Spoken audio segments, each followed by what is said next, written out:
We thought we had seen it all, from mass murders, psychopaths, hooligans, and serial killers to even presidents. Cops have been on a roll arresting people of all types, but have seen cases where they arrest FBI agents. Were they rightly arrested? And do wrongful arrests of law enforcement officials call for the arrest with heavier punishments? Join us as we check a look at bizarre cases where dumb decisions from cops take them to rather odd position. So why don't we just kick things off with a crossover story of an FBI agent who has been wrongfully jailed? In our first case, the Kansas City, Kansas Police Department detained a former FBI agent for no apparent reason. It was a bizarre and ridiculous incident. As it turned out, Roger Golubski, a former detective, had been falsely accused of assaulting two black women between 1998 and 2002. There have been 2 accusations, to be exact. The real question is, however, how did the Kansas City police force allow him to get away with it for so long?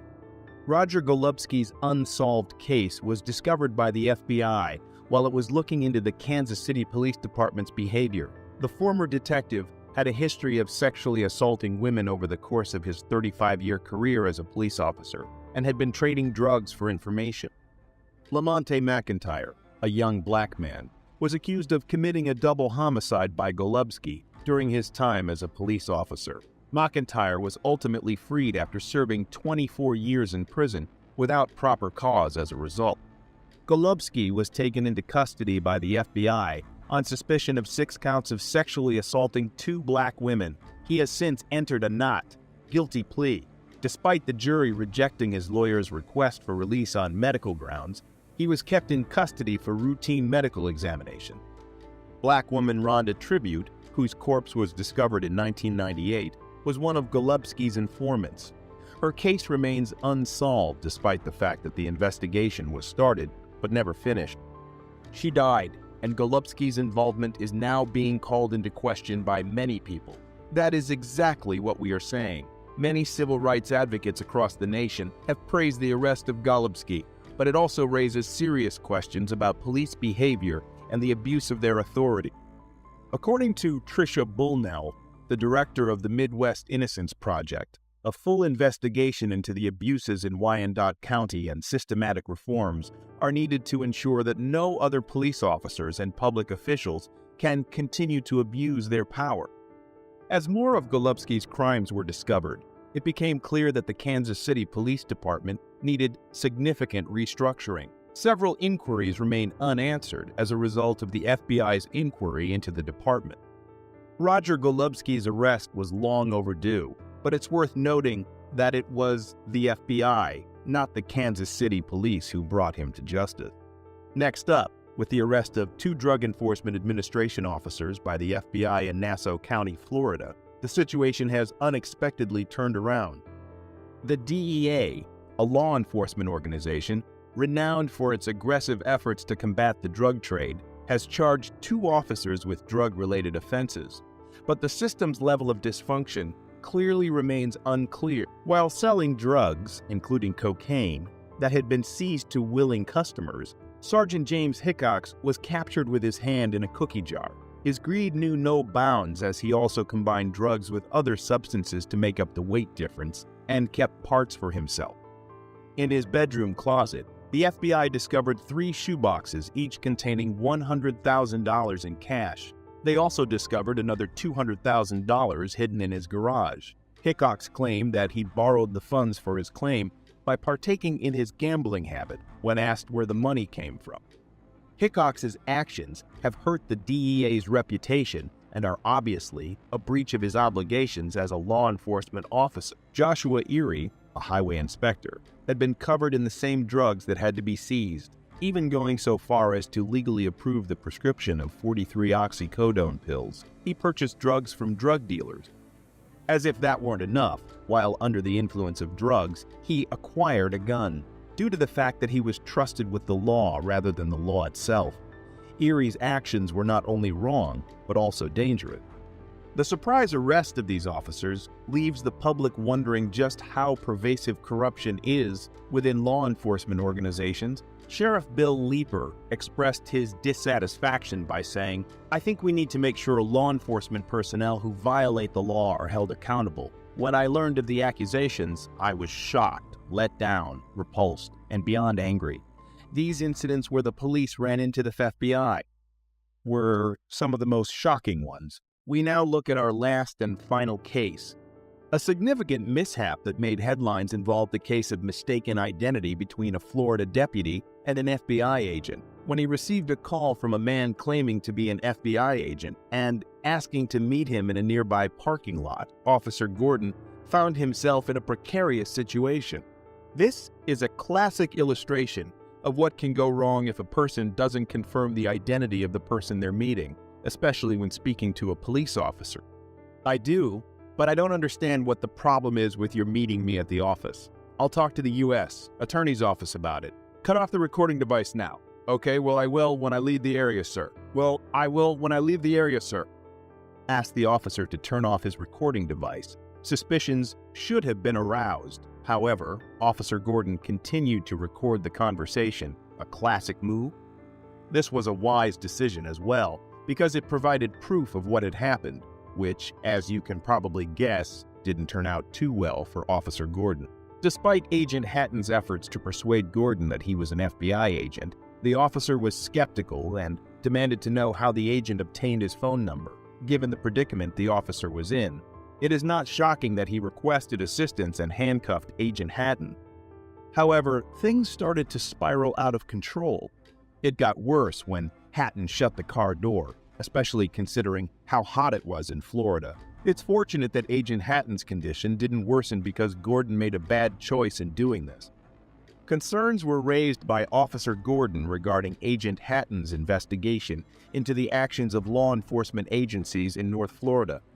Agent Hatton's claims that he was an FBI agent may not have been taken seriously by the officer because he was aware of the widespread corruption within the police department and worried about being connected to it. Let's say his ego overcame him. The hour-long incident took place on December 20 in a parking lot off U.S. Highway 98 in the coastal fishing community, 45 miles southwest of Tallahassee. Due to the heat, Agent Hatton, who was shielded from the elements by a bulletproof vest and had limited access to air conditioning, started to experience health problems like nausea and suffocation. He, however, avoided a fatal situation by being taken to a nearby hospital where he received treatment for dehydration and heat exhaustion before being released. What do you think of our list? Do you think there are more corrupt officials out there? Sound off in the comments below. And while you are at it, make sure to hit subscribe and leave a like for more such content. Thanks for watching. On March 28, 2022, officers from the Sunrise Police Department were dispatched in response to multiple 911 calls. The calls claimed that Wyatt Yeager, a TikTok user better recognized as Icy Wyatt, had exhibited reckless driving behavior and assaulted another driver with a pistol in a Chick-fil-A parking lot. Subsequent events were recorded by the officers' body cameras. To get back in the car, stop blocking traffic. You literally was at someone else's car, talking to them, banging on their window. I think they called too. Yeah, woman in the car. Like beating on the window. I was like, come on, man, get back in the car, go about your day. He goes, oh, fuck you, this and that, I got a gun, all this. I'm like, okay, whatever. He cuts us off right here. Okay. He threw the drink at me, so I got out of the truck, obviously. Once I got out, he walks back into his car, he grabs his gun, points it at me. While the officers were in the process of interviewing the individuals who had reported the incident, Mr. Yeager himself dialed 911 to provide his perspective on the situation. He recounted the events. The officer subsequently acquired Mr. Yeager's contact information and requested a meeting with him. Like that crazy. While the officers questioned the alleged victims, Mr. Yeager also called 911 about the situation. I just pulled over because somebody tried to kill me in the car.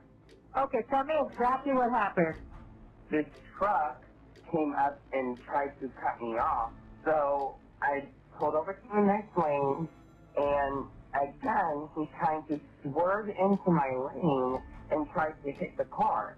So I stopped the vehicle, and he gets right in front of me. They stopped the car right in front of me, dead stop, so that I almost hit them. And they get out of the car like they're ready to fight. And then I had 4 guys jump out the car and say, Did I they said a lot of, hurt like, you, sir? they did not hurt me Okay. because I had a gun. No. Okay. Did you put the gun back in the case, or you still have it in your hand? I just opened the glove box and I said, do you guys really want to with me right now? However, Mr. Yeager declined to meet unless he had legal representation present. Eventually, the officers located Mr. Yeager as he was departing from his residence. Approaching the scene with their firearms drawn, they instructed him put the car in park. Mr. Yeager asserted that during his arrest, the officers neglected to inform him of his Miranda rights. Put the car in park. Let's go. Put it in park. All right. Put both your hands out the window. Put your hands out the window. I don't know who I am. Nope. Get out of the car. Keep your hands up. I can't take the seatbelt off. Take your seatbelt off and get out of the car. Do it now. Lay down on the ground. I know my rights. Get on the ground. Get on the ground. You're gonna get tased. Get on the ground. You're gonna get tased. Get on the ground. Get on the ground. Go. In his defense, Mr. Yeager argued that the officers were not authorized to seize his phone. He further maintained that they would require video evidence to substantiate his arrest, as he possessed multiple witnesses who would vouch for his version of events. Mr. Yeager's girlfriend, Mazing Usher, who is also recognized by the online alias More Amazing, asserted that Mr. Yeager's action of pistol whipping the other driver was undertaken as an act of self-defense against an imminent attack, given the situation at hand. Situation that nobody helped him with. I guess he called someone. Yeah, he called 911 and then he went all the way back here instead of meeting with us. Yes, he came home after being attacked by 2 hillbilly crazy people in a truck But he pistol whipped them over the top of their head. because they attacked him. On March 31st, 2022, Mr. Yeager posted on Twitter alleging that the Sunrise County Police and Broward County Ambulance had ambushed him in his neighborhood. He claimed they arrived at his house after he had sought help for a road rage incident earlier that day using force at gunpoint. He also stated he didn't assault a police officer, but that his phone was forcibly taken from him, leading to accusations of battery. Well, if they got pistol whipped with a gun, then they're victims. Okay. Yes, we are going to. And he's a victim of being attacked while driving. They were speeding in front of him. So you guys not aware of like the whole story? We heard that there was some kind of a road rage incident that started it, but I was aware that like multiple people hung up on his call when trying to call for assistance from these we actually crazy got drivers. multiple calls. I called him myself, actually. Oh yeah, we heard you on the phone trying to like find his home to just like show up. Wonderful. Well, to talk to him about what happened. Okay. So I'll just follow you guys and see you there. Thank you. Mr. Yeager shared TikTok videos about the incident, but his account has been removed since. In an overall assessment of the Sunrise officers' actions, they receive a C+ grade. While some officers acted professionally, others engaged in antagonistic dialogue. Excessive force was used in some instances, causing injuries to Mr. Yeager. The motivations behind some actions seemed retaliatory due to his conduct. The officers also failed to administer Miranda warnings before questioning Mr. Yeager, potentially affecting the admissibility of his statements in court. On the other hand, Mr. Yeager is criticized for his disrespectful behavior during the encounter and for not utilizing his right to remain silent. While video evidence of the alleged altercation is lacking, footage showed Mr. Yeager driving recklessly. Despite his changing statements and delayed 911 calls, there may be some merit to the allegations against him in the road rage incident, given various factors. Now here's the next investigation. On July 16, 2019, Deborah Hamill, a 65-year-old grandmother, was stopped by Officer Massini from the Cashin Police Department. The reason for the stop was a broken taillight on her truck while she was driving in Cashin, Oklahoma. The subsequent exchange between them is recorded by Officer Massini's body camera. After Ms. Hamill declined to exit the vehicle, Officer Massini proceeded to remove her forcefully, resulting in her being thrown to the ground. He then made an attempt to handcuff her. However, Ms. Hamill resisted by refusing to place her hands behind her back and kicking Officer Massini. How long ago has it been like that? Probably about 6 months. Oh, okay. Well, you've had plenty of time to get it fixed. I've driven it up here a lot. Live here in town? No, my name's Hamill. I live out on Highway 74. Hamill, huh? Yeah, Hamill. Related to Hank? I'm his mother. Oh, okay. Yeah, busted taillight seems to be a pattern with the Hamills. Well, y'all had a headlight out on one of your cop cars the other night. We did? You saw that? Mm-hmm. In response, Officer Massini backed away and drew his taser. When Miss Hamill tried to stand up, he discharged the taser, invoking Section 643 of the situation. Miss Hamill was informed that her decision to flee had exacerbated her legal predicament. Subsequently, she faced charges of eluding, resisting arrest, obstructing law enforcement, and assault and battery on an officer. Just looking for it. Can you at least get the light? They've got lights on them, don't they? They do have lights in them, and they do work. Well, because- it's broken. Yeah, I know it's broken. So if you hit your brake lights, that white bulb's going to blind somebody at night. Oh, okay. Well, can I put red tape on it? Will that work? Yeah, but I don't think red tape's going to help you there. You don't have enough plastic to tape over. Well, you know, I kind of hate to buy one if I'm going to get the whole bed and it's going to have everything on it. I got you. You know, I just don't want to spend the money. I understand. And, you know, I don't drive it to Texas. I don't drive it in the city. I go to Guthrie and Kingfisher. I'm going right now to check on cattle. Okay. Well, I did issue for a defective equipment. It's $80. You have till September 16th. In this scenario, it is evident that at least one of Miss Hamill's kicks connected with Officer Massini's leg, an action that a court would likely categorize as both an assault and a battery resulting in harm. Following her arrest, Miss Hamill declined medical attention but was taken to the ER for assessment before being sent to jail. Court records reveal that she was charged with assault and battery on a police officer, resisting arrest, obstructing law enforcement, and operating a vehicle with defective equipment. She pleaded guilty to the misdemeanor charges, with a felony charge dropped as part of a plea deal. Miss Hamill received a 4-year deferred sentence and was fined $50 for each count. God! Do not take off. Shut up and give me that and I'll sign it. Step out. No. We're beyond that. Do you want me Step to... out. 305 dispatch. Got one taken off. See your ass! Get out of the car! Get out of the car! Get out of the car! to me. Get out of the car! Get out of the car!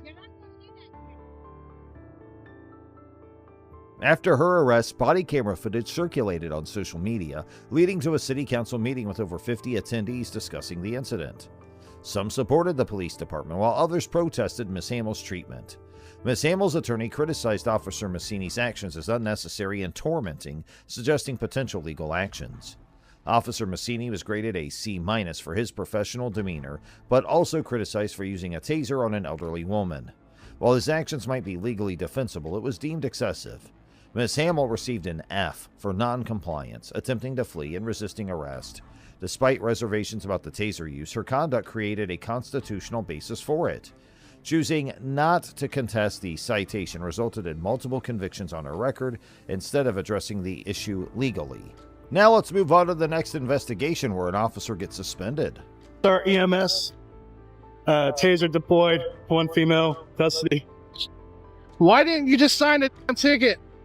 Because I felt like you would be clear with me because I have been in jail forever with this thing. I'll go through and get a damn thing for her. Do you realize you just got yourself in a whole lot more trouble?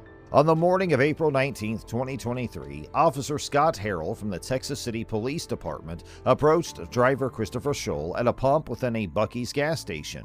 Officer Harrell alleged that Scholl had swiftly maneuvered through parking spaces, prompting a white truck to abruptly brake in order to avert a potential collision. The ensuing exchange between the two was recorded by Officer Harrell's body camera. Officer Harrell remarked that if he had not already exhausted his supply of tickets, he would issue Mr. Shaw a citation for disregarding a traffic control device. This statement was made despite the fact that the reported infraction took place on private property. The reason why you felt you needed to come through the parking lot like that? I didn't think I did anything wrong. I just came over to get gas. You were speeding and you cut through parking spaces. You know you can't do that. I didn't think I was doing anything, man. I mean, you all walked I around. was coming to get gas. Yeah. Oh, are we gonna go back and forth, or are you just gonna? You asked me a question. You want me to answer it or not? I'm not. If anything, I thought I was going even slower than normal. No, sir. Because normally people don't even park where you park, and that's the direct path to the gas pump. You almost hit that car that was turning right there. I was watching, man. As I soon didn't as you almost cut in hit front of me anybody. like that, I was like Okay. looking and I watched it happen. So I come here every day. There's almost never, ever, ever anybody. So yeah, I go through there because it's the straight path. On April 19, 2023, Officer Scott Harrell of the Texas City Police Department approached Christopher Scholl at a Buc-ee's gas station, accusing him of driving recklessly through parking spaces, causing another vehicle to brake suddenly. After being cited and released, Scholl obtained body camera footage and posted it on his YouTube channel, which gained traction on other platforms. In response to public backlash, Texas City Police Chief Joe Stanton announced an internal investigation by the Office of Professional Standards into Harold's conduct with the potential for criminal charges. Every day when I come through. Okay, look, I'm not gonna write you tickets, but the only reason I'm not writing you tickets is because I'm out of tickets right now. Okay, otherwise you would be receiving a citation. For what? Would be the citation? I'm just curious. Just regarding traffic control device. On private property? Yes. Okay. You still can't do that. Harold was placed on administrative duties during the inquiry. Scholl's citation was later dismissed, and he revealed plans for civil action against the department through online campaigns. While the surveillance footage remains undisclosed, Scholl's actions were commended for complying with Harold's orders while respectfully dissenting. So, I'm not going to write your ticket. I hear you, man. I understand. I don't appreciate the attitude. Two, I get it. You're upset. Nobody likes cops pulling up on them. Nobody likes it. Okay, but you know you did wrong. You know you're not supposed to cut through the parking lot. And instead of being like, "Oh yeah, I messed up. Sorry, it won't happen again," you want to sit here and go back and forth with them. There's a lot better things than this to be doing for you. You're right. I was working on a report. You can be over here, and there's people right now running 90 miles an hour on the thing. You want to go to jail? So you want to go to jail? You could go to jail for this. You can do what you want to do. I can't stop you. I don't want to take you to jail. No. That is definitely a waste of my time. Okay, but the attitude is not necessary. I agree. That's on your part, sir. I haven't been rude to you at all. I will get in trouble. You go file a complaint, get me in trouble. Write me up. I'm not worried about that. All right, well, I'll make sure that I'm there all the time. If I see it happen again, then we'll go from there, okay? Okay. All right. I'll look that law up on private property, too. I don't believe you'd have the authority to do anything here on this parking lot like that. I could also take you to jail for Class B reckless driving, because you did almost hit that car. The encounter highlighted the complex interplay between free speech rights and lawful arrests. The incident underlined concerns about retaliatory arrests and Supreme Court precedent's impact on individuals seeking justice. You can do what you want to do, Harold. I can't stop you. If you want to be this way, then that's up to you. I'm trying to be a reasonable person. Are you having a bad day, sir? Is there a reason why you're acting like I'm this? having a bad day because you're doing this to me. I think this whole thing is ridiculous. What do you think is ridiculous? That we're even talking about. Nothing happened.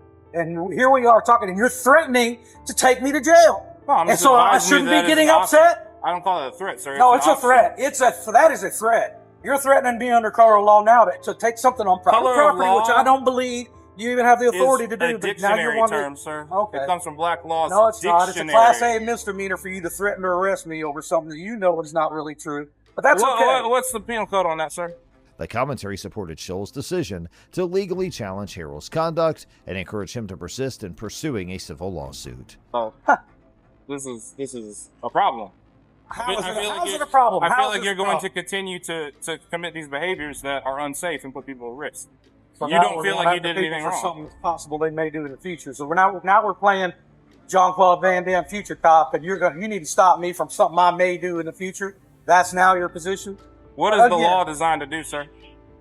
Oh, I know you want designed compliance. To stop people from doing things that they're not supposed to be doing. I know you want voluntary compliance. Okay, go ahead and put your hands on your back. Wow. It emphasized the importance of respectful communication and lawful conduct in encounters with law enforcement.